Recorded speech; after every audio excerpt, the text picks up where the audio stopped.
வணக்கம். இரவு நேர பிரதான செய்திகளின் ஊடாக நர்மதா சிறையில் முதலில் தலைப்புச் செய்திகள். மண் சரிவில் பாதிக்கப்பட்ட 50 குடும்பங்களுக்கு புதிய வீடுகள். ஜனாதிபதி அனுர நேரில் கையளிப்பு. வேலைநிறுத்தத்தில் குதிக்கவுள்ள அரச மருந்தாளர் சங்கம். நேபாளத்தை தாக்கப்போகும் 2வது வெள்ளப்பெருக்கு சீனா எச்சரிக்கை. இனி விரிவான செய்திகள்.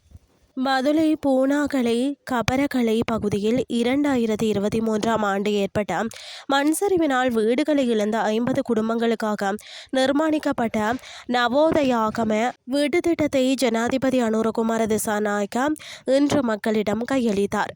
இராணுவ பொறியியல் படைப்பணியின் பங்களிப்புடன் தலா 10 பேர்சஸ் காணியில் நிர்மாணிக்கப்பட்ட இவ்வீடுகளுடன் 1.75 லட்சம் ரூபாய் பெறுமதியான அத்தியாவசிய வீட்டு உபகரணங்களும் வழங்கப்பட்டன.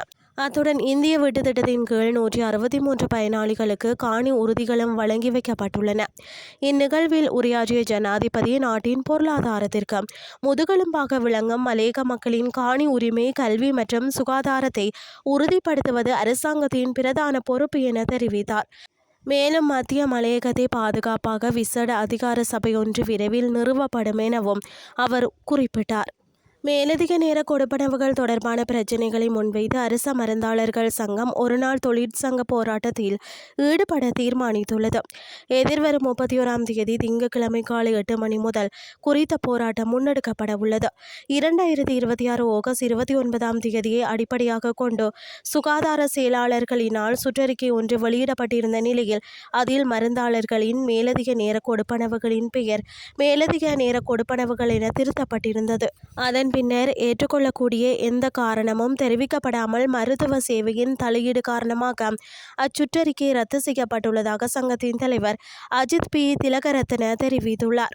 எனினும் இதுவரை இப்பிரச்சினைகளுக்கு அதிகாரிகளால் திருப்திகரமான தீர்வு வழங்கப்படவில்லை எனவும் குறித்த சுற்றறிக்கையை மீண்டும் நடைமுறைப்படுத்துமாறு கோரியும் அதற்கு அழுத்தம் கொடுத்தும் இந்த வேலைநிறுத்த போராட்டத்தை முன்னெடுக்க தீர்மானித்துள்ளதாக அவர் தெரிவித்துள்ளார். மனிதாபிமான காரணங்களை கருத்தில் கொண்டு அனைத்து மகப்பேறு மற்றும் குழந்தைகள் வைத்தியசாலைகள், புற்றுநோய் வைத்தியசாலைகள் மற்றும் மனநல வைத்தியசாலைகள் இந்த வேலைநிறுத்தத்தில் இருந்து விலக்களிக்கப்படும் என்றும் அவர் கூறினார். ஏனைய அனைத்து வைத்தியசாலைகளிலும் அவசர மற்றும் அத்தியாவசிய சேவைகளை முன்னெடுத்து செல்வதற்காக விசேட ஏற்பாடுகள் செய்யப்பட்டுள்ளதாகவும் அந்தந்த நிறுவனங்களின் தலைவர்கள் முதன்மை மருந்தாளர்களை தொடர்பு கொண்டும் சேவைகளை பெற்றுக்கொள்ள முடியும் என்றும் தெரிவிக்கப்பட்டுள்ளது. அத்துடன் இந்த தொழிற்சங்க நடவடிக்கை காரணமாக பொதுமக்களுக்கு ஏற்படும் அசௌகரியங்களை குறைப்பதற்கு தேவையான நடவடிக்கைகள் எடுக்கப்பட்டுள்ளதாக அரச மருந்தாளர்கள் சங்கத்தின் தலைவர் மேலும் தெரிவித்துள்ளார். இனி வெளிநாட்டு செய்திகள். நேபாளத்தில் கடந்த புதன்கிழமை ஏற்பட்ட திடீர் வெள்ளத்தில் நூற்றுக்கணக்கானோர் உயிரிழந்துள்ள நிலையில் தற்போது உருவாகியுள்ள ஏரியில் சுமார் 25 லட்சம் கனமீட்டர் நீர் தேங்கியுள்ளதாக சீன அரசு ஊடகம் தெரிவித்துள்ளது. இந்த வார இறுதி வரை மேலும் சுமார் 30 லட்சம் கனமீட்டர் நீர் ஏரிக்குள் வரக்கூடும் என்பதால் ஏரி உடையும் அபாயம் அதிகமாக இருப்பதாக அதிகாரிகள் தெரிவித்துள்ளனர். செய்திகள் யாவும் நிறைவடைகின்றது.